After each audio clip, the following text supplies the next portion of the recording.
Ini bersama saya Satria dari kelas 11 Perbakat 1. Saya di sini akan menjelaskan materi yaitu hubungan internasional, yang dimana adalah proyek PKN. Hubungan internasional adalah hubungan kerjasama yang dilakukan oleh berbagai negara. Dijatuhkan pada tahun 1948 oleh Muhammad Hatta.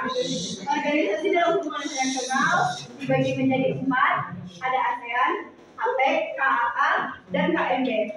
ASEAN terdiri dari 11 negara yaitu Indonesia, Malaysia, Singapura, Filipina, Vietnam, Laos, Brunei Darussalam, Kamboja, Thailand, Myanmar, dan Timor Leste.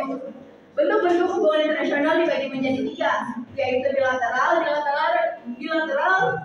dibentuk oleh 2 negara, sedangkan multilateral dibentuk lebih dari 2 negara, dan regional adalah negara yang berada di satu kawasan, contohnya ASEAN.